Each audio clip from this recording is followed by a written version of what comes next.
Então é isso, pessoal. Boa noite. Vou iniciar a aula aqui de Direito Penal. Tema importantíssimo para essa prova de vocês aí, no dia 25/1. A gente teve, né, esse ponto positivo de não ter colocado peso nessa matéria, um ponto, né, em noções de direito, mas não deixa de ser importante, uma vez que o direito se complementa, né? A gente já observou que em muitas questões o Instituto AOCP gosta de colocar essas matérias em conjunto. Então, nesse curso de reta final, a gente está tendo aulas teóricas e ter aulas de resolução de questões, para a gente conseguir fazer esse link entre as matérias de direito. Então, a gente já está indo para a 5ª semana de curso, já passamos aí pela essa parte fundamental dos direitos humanos, parte fundamental da Constituição, e agora a gente já tem bagagem suficiente para iniciar o direito penal. A gente já consegue assimilar os fundamentos da Constituição, dos direitos humanos, consegue entender o que é de âmbito externo, interno, e isso é muito importante para a gente fluir nessa matéria, beleza? Inicialmente, na nossa apostila, nosso material que está disponível lá na plataforma e no Drive, é o quê? Da teoria do crime, pessoal. E eu achei melhor trazer nossa apostila com mapas mentais, até para ser um pouco mais rápido, né, na explicação e tentar ir direto ao ponto do que realmente é importante para resolver questões, uma vez que nosso curso é de reta final. Eu não imagino que ninguém está aqui para aprender direito penal, mas sim de resolver questões, beleza? Então, vamos com calma. Hoje a aula é teórica. Caso tenha alguma dúvida, levanta a mão que a gente tenta cercar, tenta matar ela aqui. Então, eu vou tentar ser bastante didático, mas ir direto naquilo que, ao meu ver, é mais importante. A gente vai massificar isso daí semana que vem na aula de resolução de exercícios, né? Que semana que vem a gente vai complementar com algumas noções de direitos humanos e direito penal.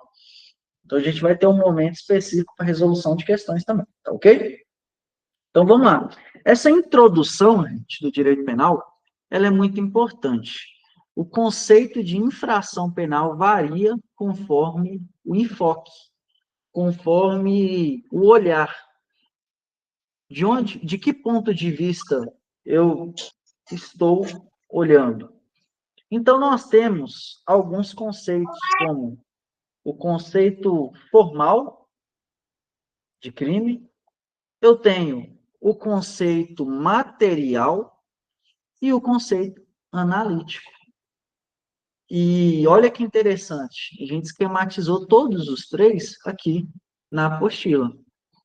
Conceito formal, ou, caso a banca queira, conceito legal, o crime é o que a lei define como tal. O que significa, gente? É aquilo que está escrito e que a lei estipula, fala, ó, isso daqui, essa conduta, ela é criminosa. Então, é aquela conduta incriminada pelo legislador e que sofrerá uma sanção penal caso seja praticada. É aquilo, gente, que deixa claro, se você fizer, você vai ter que pagar. Beleza? Esse é o conceito formal, escrito, legal do crime. Beleza? A diferença entre o crime e contravenção penal é o quê? Meramente qualitativa e quantitativa. Por quê, pessoal? Eu deixei essa observação. A qualidade das penas e a quantidade das penas. Então, esses dois pilares vão nortear essa diferença entre crime e contravenção penal. E a banca vai explorar isso de vocês. Então, na hora que a banca colocar, olha, essa prática, ela era um crime ou uma contravenção? Opa, vou levantar a orelha e vou falar. Eu vou analisar. Espera aí, o enfoque qualitativo e quantitativo. O peso daquilo ali. Isso a gente vai ver mais adiante, mas eu achei melhor deixar essa observação para vocês. Então, gente, infração penal, o gênero, né? Eu tenho o crime e a contravenção.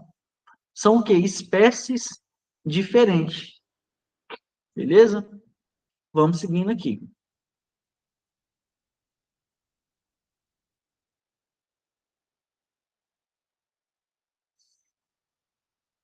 Vamos lá. Conceito material, por outro lado. Crime é a ação ou omissão humana que lesa ou expõe a perigo de lesão. Bens jurídicos penalmente protegidos. Pessoal, grife isso daqui, ó, porque é muito importante.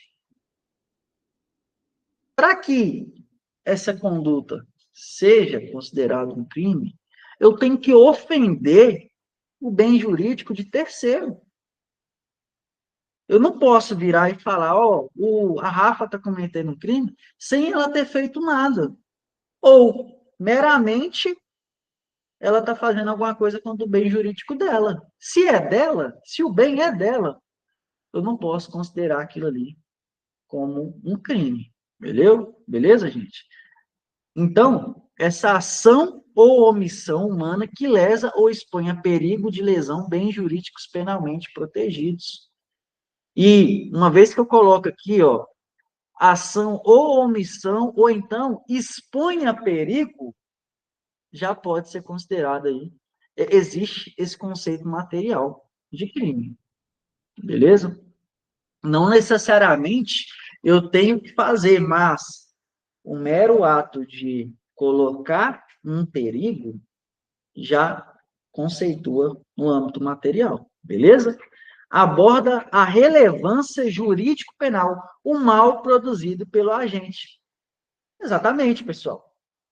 Qual é o mal que aquele agente está cometendo para ser considerado um crime? Isso tem que ser levado em consideração a todo momento. Tá ok? Beleza. Agora, pessoal, conceito analítico leva em conta a estrutura do crime e seus elementos compor ou seus componentes. Beleza? Nós temos algumas teorias nesse conceito analítico. São diversas teorias. No entanto, o Brasil, nosso ordenamento, considera uma delas. Qual seria, pessoal? Rodrigão já até respondeu, né? Então, nós temos aí, conforme estrutura, quadripartida, que não é adotada no nosso ordenamento, tripartida, que é sim adotada, e a bipartida. E isso, pessoal, significa o quê? Eu vou olhar para o crime de outra forma. Eu vou olhar para ele de forma divisível. Eu tenho que ter elementos complementando para aquilo ali ser considerado um crime. Então, eu necessito de ter um fato típico, ou seja, ser tipificado em lei. Ele deve ser um crime. Ele tem que ser ilícito e tem que ser culpável. Beleza? Isso daqui tá desenhado para vocês.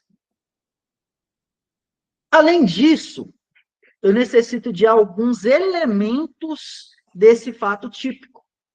Esse componente central dentro da minha teoria. O fato típico, que é o primeiro elemento da minha teoria tripartida, ele se divide em algumas coisas, pessoal. Conduta, nexo de causalidade, resultado e tipicidade. O que seria isso, pessoal? Quando eu olho para dentro dessa teoria tripartida, meu primeiro elemento, fato típico, eu vou dividir. No primeiro momento, quando eu olho para essa divisão, eu tenho o quê? o sujeito, o agente, ele deve ter uma conduta, pessoal. Eu devo ter uma conduta. Um nexo de causalidade, o que que é? É o início, o meio e o fim. Tem que ter uma ligação direta que me coloque como autor, coautor, que me envolva naquele crime. Eu não posso estar desconectado daquela cena de crime, do nada, ser envolvido naquilo. Eu tenho que ter uma participação, tem que ter um nexo causal, tem que ter uma conduta da minha parte, um resultado. Por exemplo, a cogitação. Eu não posso ser considerado um criminoso, eu não posso responder por um ato que eu não pratiquei.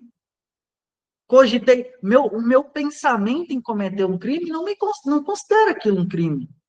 Então, eu tenho que ter um resultado, mesmo que parcial, muitas das vezes. E é tipicidade, que é o quê, gente? É estar anotado, tá estipulado, redigido que aquilo ali é um crime em algum lugar. Tá ok? Os 4 elementos só estarão todos presentes simultaneamente nos crimes materiais ou causais consumados. Beleza? O STF o chama de crimes de resultado. Exatamente, como o Rodrigo está complementando. Ô, João, pode chamar aí, viu? Clicar em qualquer link aí do perfil, que a gente tem uma turma da GCM e eu te coloco lá nessa turma, beleza? Qualquer link lá do perfil do TikTok, pode chamar lá, beleza, irmão? Abraço. Então, seguindo a aula aqui, gente, é, é necessário, é necessário que essa cogitação se estenda para o mundo real. E a partir disso, aí eu devo me preocupar. Opa, iniciei aquele crime. Aí eu já começo a puxar esses outros elementos. Então, houve um dolo, houve uma culpa, né? Houve um nexo de causalidade, houve uma conduta. Agora, a partir do momento que está só no âmbito da cogitação, até então, não é crime. Seguindo, pessoal, no nosso material, e ao pessoal do TikTok que não está tendo acesso ao material, pode clicar em qualquer link aí, que eu vou adicionar vocês no nosso grupo, para vocês terem acesso aos materiais aqui também, beleza? Show! Então, deixei aqui algumas observações para vocês. Aspectos gerais. Adota-se o conceito analítico e a teoria tripartida do crime. Pessoal, eu espero que todos vocês aqui da turma que estão aqui acompanhando pelo Google Meet estejam anotando. Isso é fundamental. A banca explora muito isso. Vai falar que a nossa teoria é quadripartida, bipartida. Então, lá no dia 25, ou na prova da GCM de Curitiba, ou na Polícia Penal, ou na Polícia, até que na Polícia Civil não, né? Mas independente do concurso que vocês forem fazer, cuidado com isso. Levem para o coração. Nossa teoria é a tripartida do crime, né? E se divide em fato típico, ilícito e culpável. Anote isso daí. Fato típico, ilícito e culpável. Beleza? Show! A coação física irresistível exclui a conduta. Consequentemente, exclui o fato típico. É isso, pessoal. Quando eu olho para um determinado crime, uma determinada situação na qual eu fui coagido fisicamente, no sentido de uma pessoa me obrigar fisicamente a cometer aquela conduta, consequentemente, vai excluir o quê? O fato típico. Eu estou sendo obrigado. Não tem outro meio. Então, a banca vai confundir vocês. Ela vai brincar com isso daqui. Ela vai colocar que é o quê? Coação moral. Não vai, pessoal? Então, muito, muito cuidado. Está aí a observação. Fato típico constitui o primeiro substrato do crime. É um fato humano, antissocial, consistente numa conduta, produtora de um resultado, que subsume formal e material a um tipo penal. Está aí o resuminho do que é o fato típico para vocês. Beleza? Em complemento, pessoal, não confunda tipo penal com tipicidade. E eu estou tentando levar tudo com muita didática, devagar, para vocês ir anotando e grifando aí no material. Tipo penal é a descrição da conduta humana proibida. Beleza? É o artigo de lei. Exemplo, artigo 121 do Código Penal. Qual que é, Rodrigão? Artigo 121, tão famoso, a conduta de matar alguém amolda-se ao tipo penal do homicídio. Agora, tipicidade, subsunção da conduta ao tipo penal. É o juízo de adequação daquela conduta.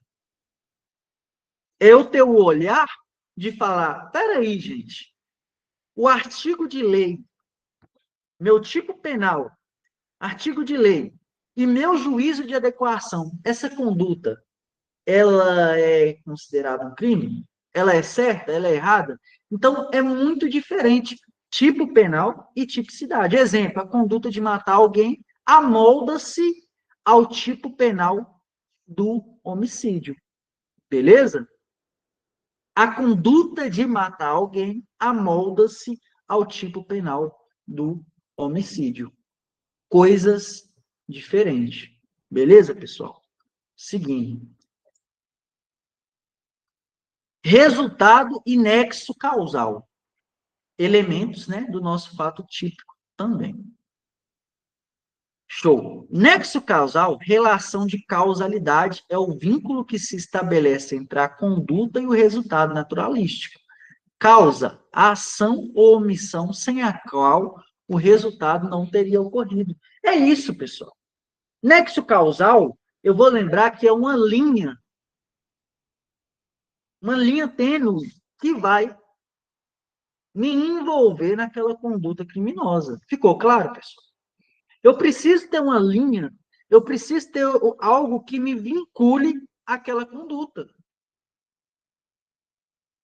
Então, é uma relação entre a conduta que eu fiz, que eu pratiquei, com o resultado naturalístico daquilo que aconteceu.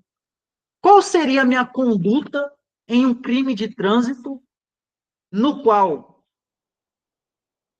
eu teoricamente pratiquei?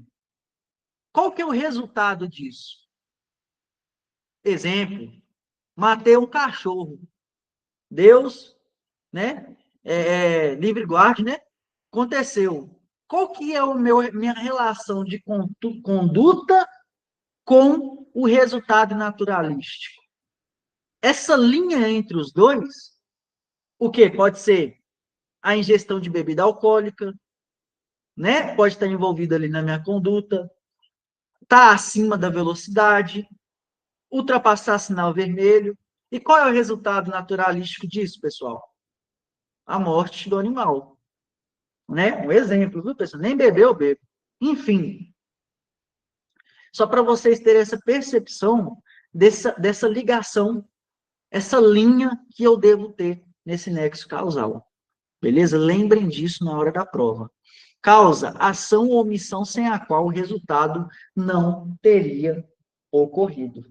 Beleza, senhores? Muito cuidado com isso. Muito cuidado com isso. O Código Penal adota-se a teoria da equivalência dos antecedentes.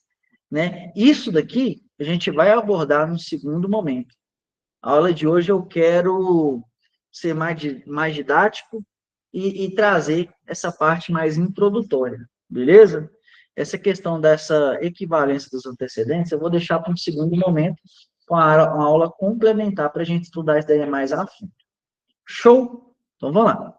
Resultado é alteração no mundo real ou jurídico. Por exemplo, pessoal, o meu resultado dessa hipótese, dessa hipótese que eu levantei de um crime de trânsito aí envolvendo um animal, é o quê? O falecimento daquele animal. É o resultado naturalístico da minha ação. Todo crime tem um resultado normativo, mas nem todos têm ou exigem a presença de um resultado naturalístico no mundo real ou no mundo físico. Por exemplo, quando eu, em determinado momento, solicito ou exijo de um servidor uma quantia, ou o contrário, quando eu tento, de algum modo, subornar aquele servidor, né, para não me dar uma multa, por exemplo, eu necessito, em algum momento, do resultado, Rodrigão? Eu necessito que aquele crime finalize com ele pegando o dinheiro? Não, pessoal. A mera atividade de querer dar esse dinheiro já é um crime. Então, lembre que a banca vai explorar isso de vocês. A banca vai falar que não, que para que ocorra esse resultado, qualquer crime é necessário que haja um resultado material, um resultado naturalístico no mundo real, e não necessariamente. Há crimes nos quais é a mera atividade, não necessariamente. Beleza, pessoal? Muito cuidado com isso também. Vamos seguir. Tipicidade. Divide-se em tipicidade formal e tipicidade material. A tipicidade formal é a subsunção do fato à norma. E a tipicidade material, quando a gente realmente expõe o bem jurídico tutelado a risco ou ofende, ou seja, quando a conduta é relevante penal. O que significa, pessoal? Eu tenho dois âmbitos. Primeiro, o que está na lei, e o segundo, o que está na realidade, na forma material. Então, essa parte material é quando a gente realmente está colocando aquilo ali em risco. Beleza? Está colocando realmente aquele bem jurídico tutelado em risco. É basicamente isso daí. Tá ok? Lembre-se, são 4 elementos do fato típico. Quais são, pessoal? Digita aí, ó.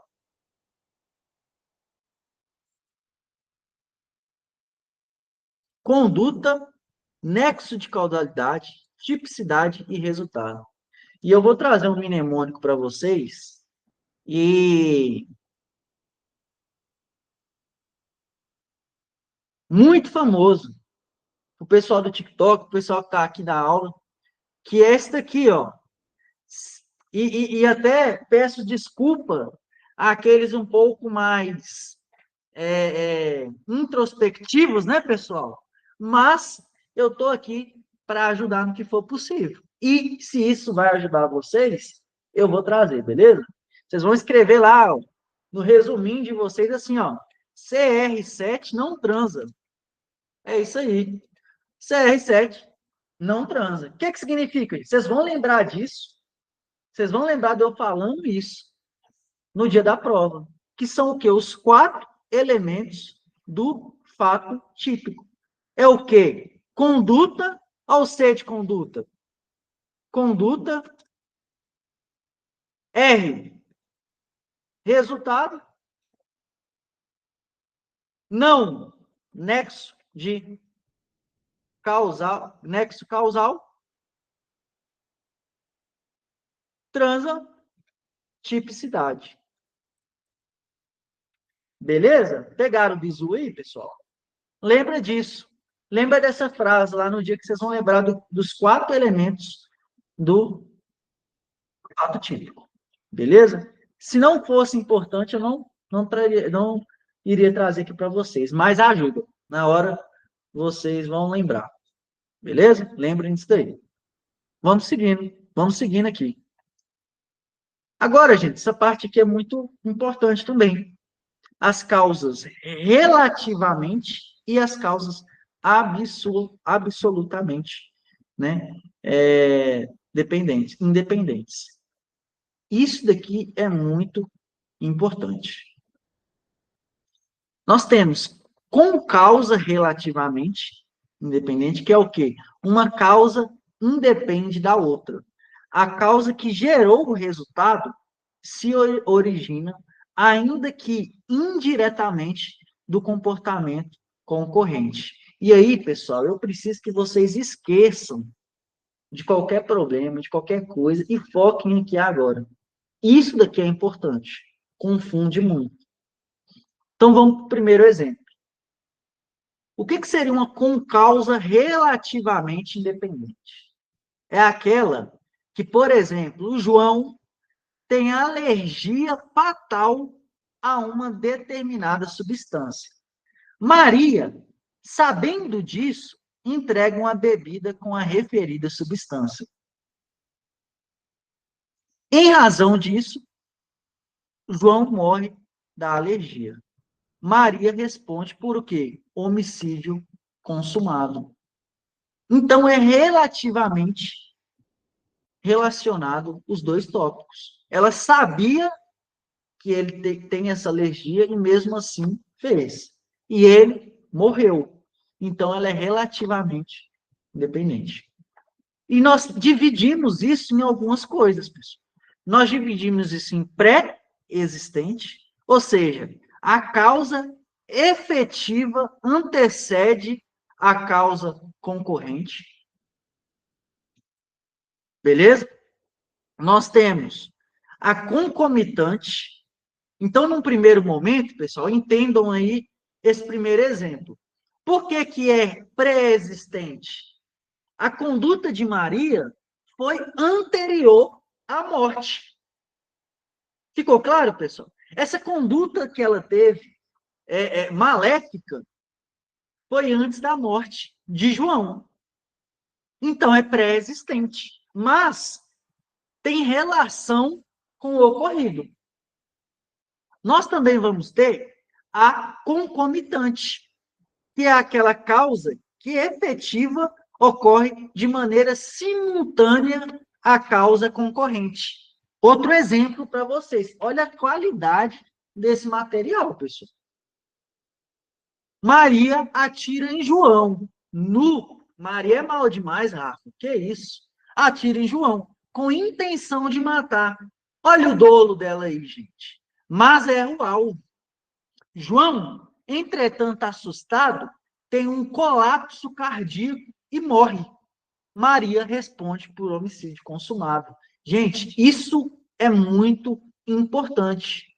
É o quê? Concomitante. Concomitante são duas coisas andando lado a lado. Então, a ação de Maria, num primeiro momento, por mais que ela tenha o dolo, não foi a que ocasionou a morte, mas foi em paralelo. Tem relação. Ele morreu, não pelo tiro, mas pelo susto que ela provocou. Ficou claro, pessoal? Dá um joinha aí, se está todo mundo. Kênia, Ramon, Larissa. Isso é muito importante, viu? Show! Então, num primeiro momento, a gente viu aquela relação pré-existente, né? Uma vez que Maria tinha convicção dessa alergia e mesmo assim o fez, mesmo assim prejudicou, colocou a substância para que ele né, viesse a óbito, perdão, mesmo assim fez. No segundo momento, a concomitante, ela atira em João mas a causa da morte não foi propriamente o tiro, e sim o susto, né? A situação que ela provocou, concomitante, em conjunto, e num terceiro momento nós temos a superveniente. Exemplo, artigo 13º. A superveniência de causa relativamente independente exclui a imputação quando, por si só, produziu o resultado. Os fatos anteriores, entretanto, imputa-se a quem os praticou. Beleza? Então, pessoal, a causa efetiva é posterior à causa concorrente. Ficou claro, pessoal? Isso é importante. A banca, quando ela é um pouco mais bruta, sistemática, ela aprofunda nisso daqui. No edital de vocês está lá do crime. Então, pode ou não cair alguma coisa nesse sentido. Mas vocês têm que ter em mente, tem que estar ali bisurado com cada um desses. O que é relativamente independente, o que é concomitante, superveniente ou pré-existente. Por outro lado, nós temos aí aquilo que é o comportamento paralelo será sempre punido na forma tentada, que são as causas absolutamente independentes. Vamos para essas. Uma causa independe da outra. A causa que gerou o resultado não guarda relação com o comportamento concorrente. Por exemplo, absolutamente, gente, a gente tem a pré-existente, que é o quê? A que antecede a causa. Perfeito. Exemplo, Maria serve veneno para João, seu marido. Que mulher é essa, hein, pessoal? Nu. Uma hora depois, ele é atingido por um disparo efetuado por outro desafeto. Pessoal, eu pergunto, senhores, existe algum nexo causal entre aquilo que Maria fez e o crime, né, a morte de João? Respondem aí. Responde aí. Larissa, Rodrigo, Ramon, Kênia, Lucas, João, Newton, Carlos. Não. Ou seja, são absolutamente independentes. Ela colocou o veneno. Boa, Raios. Mas não tem relação com o desfecho da morte. Efetuando por outro desafeto, João morre em razão do veneno. Maria responde por homicídio consumado e quem disparou responde por tentativa de homicídio. Gente, muito cuidado. Todo mundo entendeu? Ele tomou o tiro nesse outro exemplo. Mas o desfecho da morte não foi a bala, foi o veneno. Então, aquele que atirou, ele vai responder na medida daquilo que ele cometeu. Ele vai responder por o quê? Homicídio tentado. Quem atirou. Agora ela, homicídio consumado. Beleza? A banca vai explorar esses exemplos de vocês. E ela vai cobrar o Alcineia, isso daí é absolutamente ou relativamente independente? E você vai ter que ter essa percepção. As condutas se complementam ou são totalmente diversas? O que levou ao óbito? Foi a conduta A ou foi a conduta B? Beleza, pessoal? Muito cuidado com isso daí. Por outro lado, nós temos aqui a concomitante, simultânea. Vamos analisar aqui, ó. Exemplo: Maria serve veneno para João, seu marido. Simultaneamente, ele é atingido por um disparo efetuado por outro desafeto. João morre em razão do tiro. Maria responde por tentativa de homicídio e quem disparou responde por homicídio consumado. Ficou fácil, né, pessoal? Por mais que seja em conjunto, nesse caso hipotético, já inverte os papéis. Ela vai responder pela tentativa e o atirador pelo homicídio consumado. Beleza? Seguindo aqui. Agora, uma causa absolutamente independente. Independente. Beleza, Eric? E nós temos aqui superveniente. A causa efetiva é posterior ou comportamento concorrente. Exemplo, Maria serve veneno para João, seu marido. Antes do veneno fazer efeito, o teto cai na cabeça de João, causando sua morte. Maria responde por tentativa de homicídio. Tem relação, pessoal? O fato, tem alguma relação o fato do consumo daquele veneno com o teto cair na cabeça dele? São totalmente diversas. Antes do veneno fazer efeito, o teto cai. Não tem relação. Beleza? Então, gente, é muito importante rever esse material várias e várias vezes, né? Caso fique com alguma dúvida, manda para a gente para poder tentar sanar. Não vai para a prova com essa dúvida, porque isso daí é muito cobrado e é perigoso cair para vocês, beleza? Então, aqui nós temos com causas absolutamente independentes e temos as relativamente independentes. Beleza, pessoal? Só um minutinho aqui para a gente seguir para o próximo tópico.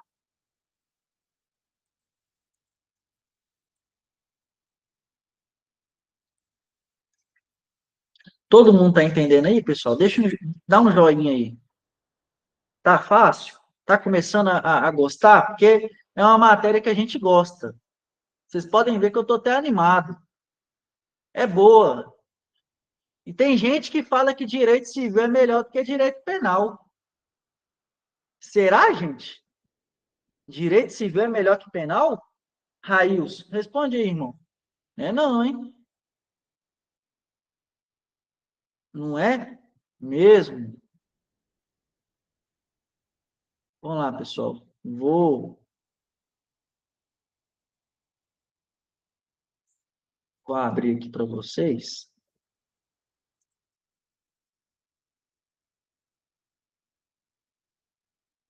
Só um minutinho, pessoal. Como direito PMG.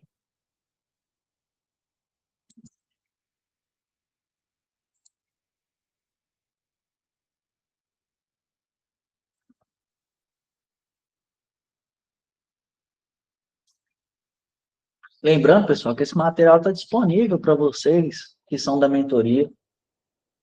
Todos que são da mentoria têm acesso a todos os materiais. Aí, os casos você queira participar, só clicar no link do meu perfil, você entrar aqui na nossa turma, beleza? E vou dar continuidade aqui. Estou reabrindo o material aqui. Só um minutinho, pessoal. Vamos lá. Vamos lá. Então, são causas absolutamente independentes. Ficou claro, Eric? Alcineia? Vamos seguir. Estou. Vamos seguir. Essa matéria é importante, nós temos que ir com bastante cuidado. Então, vamos lá. Agora, pessoal, nós vamos entrar num tema aqui muito importante também. Eu vou tentar dividir para vocês com o máximo de didática, com cuidado, porque eu sei que tem gente aqui que está tendo o primeiro contato com o direito penal. Eu tenho algumas situações, pessoal, que eu posso arrepender ou desistir daquilo que eu estou cometendo. Então, eu vou diferenciar esses tópicos aqui agora. No primeiro momento, Eu tenho o arrependimento eficaz e eu tenho a desistência voluntária. Por que eu deixei lado a lado aqui? Porque são coisas parecidas, mas que não são a mesma coisa. Beleza? Eu tenho o arrependimento eficaz. Para a configuração do arrependimento eficaz, o indivíduo deverá ter esgotado os atos executórios. O arrependimento tem que ser eficaz antes da consumação do resultado. Então, vamos lá, pessoal. Um exemplo. Um exemplo para vocês. Estou lá cometendo o crime. E, em determinado momento, vem na minha cabeça e falo, pô, não vou fazer isso. Foi antes da consumação daquele resultado. Exemplo, plantei uma bomba. Aí estou lá plantando a bomba, tá para estourar, eu vou lá e apago aquele pavio. Antes da consumação da explosão, beleza. Arrependimento eficaz. Antes. Show? Agora, desistência voluntária é uma interação dos atos executórios pela manifestação de vontade do próprio agente, o qual poderia ter prosseguido na execução do delito. Então, ele simplesmente levanta os braços e fala: chega, não vou continuar nisso daqui. Acabou, perdi, senhor. É isso aí. Direito penal, viu, Luiz? São coisas diferentes. Eu necessito desse arrependimento antes da consumação. Outro, eu, em meio àquela situação, levanto o braço e falo: peraí, perdi, acabou. Ficou claro, pessoal? São coisas distintas. Desistência voluntária. Posso prosseguir, mas não quero. Vocês vão lembrar disso. Estou lá no meio do assalto, posso prosseguir com aquela ação, mas eu entendo que não é isso que eu quero fazer e paro. Tentativa. Quero prosseguir, mas não posso. Chegou a rota, chegou os senhores, a GCM, a PP, e fala: acabou a bagunça. Quem manda aqui é a gente. É outros 500, viu, pessoal? Então, não é a mesma coisa. Desistência voluntária sou eu. Eu estou abrindo mão da ação. Tentativa, eu quero, mas os senhores aí, futuros policiais, não deixam. Beleza? São coisas distintas. E o arrependimento eficaz, por outro lado, é antes da consumação do resultado. Exemplo, plantei a bomba, opa, apaguei o pavio, não vai ter crime aqui hoje. Beleza? São coisas distintas, muito cuidado com isso daí. Ambos são chamados pela doutrina de ponte de ouro do direito penal. Beleza? Cuidado com esse tema aqui, ó. Pontos em comum, requisitos, voluntariedade e eficácia. Não se exige a espontaneidade, difere da voluntariedade. Irrelevância dos motivos que levaram à desistência ou o arrependimento. Então, independe se foi porque ele quis ou se foi alguém que o convenceu de arrepender ou de desistir. Independe disso. Independe. Viu? Ah, mas eu entendo que arrependimento eficaz é quando ele realmente arrepende. Ele mesmo quis parar com o crime? Não. A banca vai explorar de vocês. Perdão. Pode ser alguém que convenceu de parar aquela conduta. Beleza? Show. Efeito. Responsabilização somente pelos atos já praticados. Então, gente, arrependi, desisti, eu vou responder pelo crime consumado? Digita aí, Eric. Ramon, Kênia. Arrependi, Não terminei. Não terminei. Desliguei o pavio da bomba ali antes de estourar. Eu vou responder pelo crime consumado de explosão, por exemplo? Por exemplo, pessoal,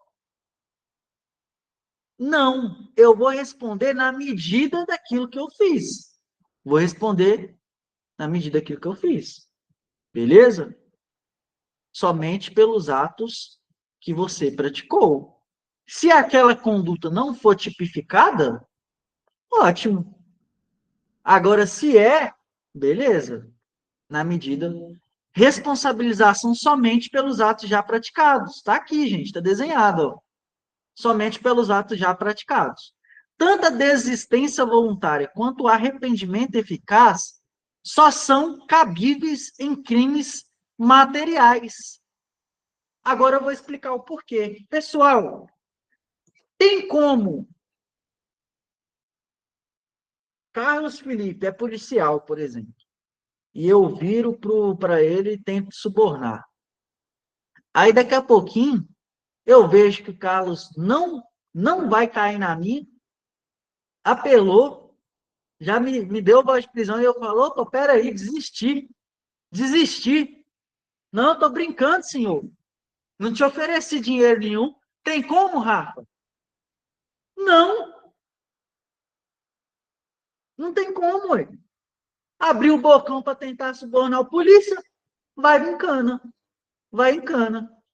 E é isso aí, viu, gente? Então, não é possível que ocorra em crimes formais. Não é possível. Em sim, em âmbito material. Beleza, pessoal? Show. Desistência voluntária não esgota os meios executórios. Desiste de prosseguir. Lembrem disso, pessoal. Desistência voluntária não esgota os meios. Ele desiste de prosseguir com aquela ação. Show! Arrependimento eficaz. Eu esgoto os meios executórios. Antes da consumação, age para evitar o resultado. São coisas distintas. Eu preciso que vocês revisem esse material muitas e muitas e muitas vezes. Beleza? Show! Arrependimento posterior. Conceito. Nos crimes cometidos sem violência ou grave ameaça à pessoa. Beleza? Reparado o dano ou restituída a coisa até o recebimento da denúncia ou da queixa. Por ato voluntário do agente, a pena será reduzida de 1 a 2/3. Lembrem disso daí. Vamos recapitular, pessoal. Nos crimes cometidos sem violência ou grave ameaça. Ah, então eu posso, Rodrigão, entrar com arrependimento posterior depois de uma tentativa de homicídio? Posso ou não posso, gente? Nos crimes cometidos sem violência ou grave ameaça, reparando o dano ou restituída a coisa, até o recebimento da denúncia da queixa. Posso, Larissa, tentar um homicídio e depois chegar aqui com a cara limpa, igual aqueles sem noção lá do jornal, né? O menino igual um graveto, cabelo todo colorido, e tá lá, não, senhor, não fui eu, não. Vai, besta, vai dar certo, viu? Tenta. É isso aí, não pode não, viu? Por outro, até o recebimento da denúncia da queixa por ato voluntário do agente, a pena será reduzida de 1 a 2/3. Beleza, pessoal? De 1 a 2/3. Isso daí, Rodrigo. Isso daí mesmo. Ocorre após a consumação do crime. Beleza? Então, para crimes com violência ou grave ameaça, não pode ocorrer esse arrependimento posterior. Requisitos disso. Existem 4 requisitos. Primeiro, pessoal, anotem aí. Beleza, Reginaldo? Luiz, anotem aí esses conceitos. Primeiro, deve ser, para que ocorra essa figura aí do arrependimento posterior, deve ser sem violência ou grave ameaça à pessoa. Primeiro ponto. Segundo, reparar o dano ou restituir a coisa. Aí vem aquele cidadão não, né, gente? Aí é o querer demais. Aquele ser, né? Aquele ser lindo, com cabelo todo colorido, tatuagem de palhaço no braço direito e de xadrez no braço esquerdo. Canela, igual 2 palilhos de dente. Daquele jeito. Chinelo colorido, bermuda verde fluorescente. Olha eu sendo muito, né, gente? Tipificando muita situação para vocês aí. Ele vem e quer reparar, roubou o celular e vem com o celular na mão, falou: oh, senhor, você me desculpa, eu me equivoquei. Roubou, viu, gente? Se ele roubou, ele pode ou não pode fazer isso? E aí? Wi-Fi na perna, né, Carlão? Para ficar mais bonita, as novinhas pirar, na hora do bailão lá, né? Ô, gente, pelo amor de Deus. E o pior que tem, né? Vão lá, senhores. Se ele roubou, Reginaldo já deu o canal ali. Ele pode, gente, arrependimento posterior, se ele roubou? Não, senhores. Roubo não. Até porque o roubo, ele é o quê, gente? Ele tem a ver com essa violência ou grave ameaça? Sim, não tem? Então, muito cuidado. Então, se foi sem violência ou grave ameaça, 2, reparar o dano ou restituir a coisa. E 3, a reparação ou restituição tem que ocorrer até o recebimento da denúncia ou da queixa. E 4, o ato voluntário do agente. Então, vou dar um exemplo para vocês aqui de um arrependimento posterior. Um arrependimento posterior. O cara vai lá e furta aquela bicicleta. Furta. Pega lá. Só que aí ele, pô, caralho, vai dar ruim isso daqui. Vai lá e coloca no mesmo lugar. Não houve violência. Reparou a situação, né? De forma integral, antes que tenha qualquer recebimento de denúncia e o ato foi voluntário. Isso aí são coisas diferentes. Agora, o ser me vem numa situação dessa, com um revólver 38 todo enferrujado, e depois quer voltar atrás, aí não, viu? Aí não vai dar certo, não. Ó, Eric rindo da situação. Vamos lá, gente.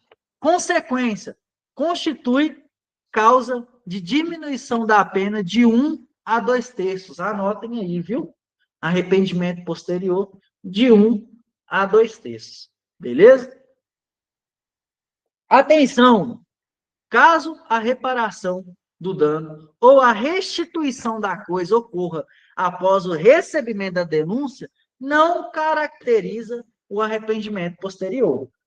Teve a denúncia? Opa, acabou, meu irmão. Não tem o que fazer, não, viu? Só lamento, para quem lembra dessa gíria, só lamento. Aplica-se a atenuante genérica do artigo 65. Show? Em seguida, depois a gente vai passar por isso daí. Crime impossível, pessoal. O que seria um crime impossível? Tá eu, fã de polícia, olha a situação, gente. Fã de polícia, tô andando com uma réplica. Pergunto para os senhores, essa réplica, ela atira, gente? Essa arma de brinquedo, ela atira, por exemplo? Não. Logo, é possível matar alguém? Hoje em dia, né? Com os entendedores aí de segurança pública, talvez se eu tacar ela na cabeça do bandido, resolva, né não, Rodrigão? Resolva. Mas essa ineficácia absoluta do meio vai considerar essa situação aí passível de ser o quê? Um crime impossível, né? Esse meio, a ineficácia absoluta daquele meio, qual que é o meio, pessoal? O meu simulacro, beleza? Se refere ao meio de execução do delito. Um instrumento utilizado. Boa observação do Rodrigão aí. Atentem-se a esses entendimentos do STF, beleza? Mas vão munidos do nosso Código Penal, do material. Você ter esses dois meios. Até porque a banca pode brincar com vocês e falar isso daqui, ó. Ô, Rodrigo, eu quero o entendimento do Código Penal. O que, que vocês vão considerar? O que, que vocês vão considerar? Do Código Penal. Agora ela pode virar, Rodrigo, eu quero o entendimento do STF e eu quero o entendimento do STJ. O que, que vocês vão considerar? Então, tenham esse cuidado. A banca pode brincar com isso daí. Pode ou não pode, gente? Responde aí. Pode ou não pode? Então, fiquem atentos, beleza? Fiquem muito atentos com a brincadeira da banca. O instrumento utilizado deve ser absolutamente ineficaz. Estou falando relativamente, pessoal. Ah, não, meu revólver ele é tão enferrujado que ele só atira às vezes. Logo, eu posso andar com revólver. Posso? Ô, gente, aí tem que pegar um cara desse e quebrar no porrete. Pode ou não pode? Com todo respeito, né? Porque a aula está gravada. Não pode, não. Não pode bater, não, gente. Não faça isso, não. Mas, não, é relativamente ineficaz, porque às vezes ele atira, às vezes não atira. Ô, gente, pelo amor de Deus. Não brinca com um ponto desse, não. É absolutamente ineficaz, viu, pessoal? Então, para considerar crime impossível, o meio não pode funcionar. Exemplo, arma completamente defeituosa, que jamais efetuaria um disparo. Agora, eu pergunto para vocês, Rodrigão, e se a arma funciona e está sem munição? Eu posso considerar crime impossível se a arma está sem munição, mas atira? E aí, Rodrigão, Rafa, cuidado, hein, gente? Cuidado. Vamos seguindo. Vou questionar os senhores e pesquisem. Pesquisem. Vamos lá, conselho. Ocorre quando o agente, por ineficácia absoluta do meio ou impropriedade absoluta do objeto sobre o qual recaiu sua conduta. Beleza, gente? Por ineficácia absoluta do meio, ou seja, arma de brinquedo, ou impropriedade absoluta do objeto sobre o qual recaiu sua conduta. Jamais alcançará a consumação do delito. Tá ok? Isso daqui é o famoso crime impossível, previsão em nosso artigo 17º do nosso Código Penal. Beleza? Impropriedade absoluta do objeto. Pessoa ou coisa sobre a qual recai a conduta do agente. Exemplo, quem nunca? Tício, pretendendo matar Mévio, desfere vários disparos de arma de fogo contra seu corpo. Contudo, posteriormente, se verifica que Mévio já se encontrava morto, em razão de um infarto, antes dos tiros. Questiono os senhores nesse exato momento. Aqui eu tenho o quê, gente? Uma impropriedade absoluta do objeto e não absoluta do meio. Não é a ineficácia do meio, do absoluta do meio, ou seja, do revólver. Nesse caso, o meu objeto em si já está morto. Aquela pessoa já está morta. Ou seja, Ele executou os tiros. Exatamente. Executou, atirou. No entanto, Mévio já havia falecido. Portanto, eu tenho um crime impossível, mas não por ineficácia absoluta do meio, e sim por impropriedade absoluta do objeto. Ficou claro, pessoal? Digita aí. A banca vai explorar isso de vocês. Dia 26, vocês vão falar nu. Tinha uma questão de Mévio e de Tício. Era a questão 26, Vinícius. São coisas distintas, pessoal. Cuidado, viu? Então, não configura conforme súmula 567 do STJ, sistema de vigilância realizado por monitoramento eletrônico ou por existência de segurança no interior de estabelecimento comercial, por si só, não torna impossível a configuração do crime de furto. Beleza? Isso daqui é só uma observação para vocês, né? Cuidado. Crime de roubo se já perpetrada a violência ou grave ameaça contra a pessoa.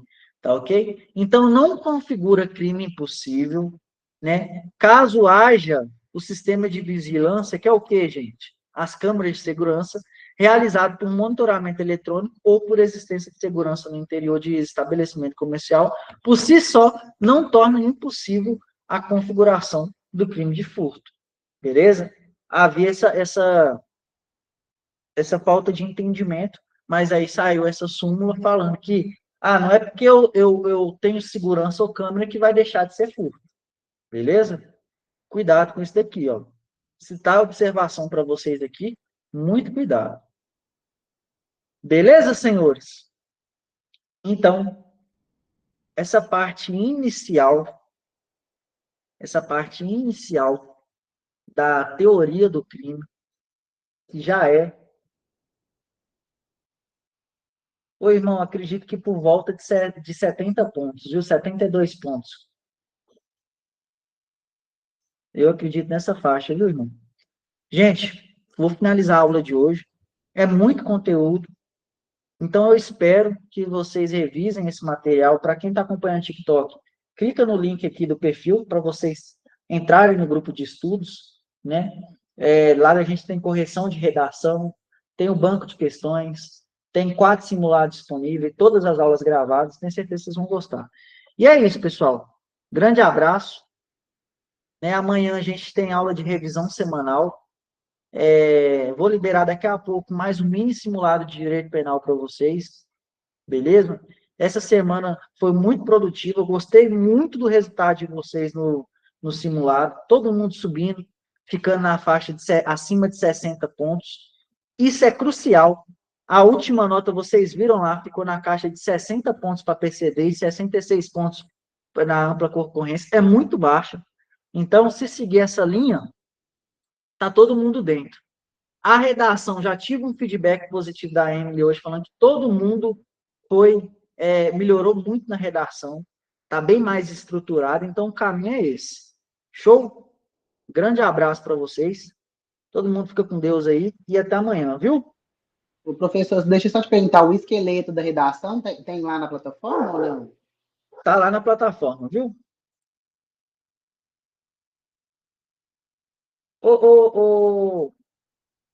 Beleza, pessoal? Um abraço, viu?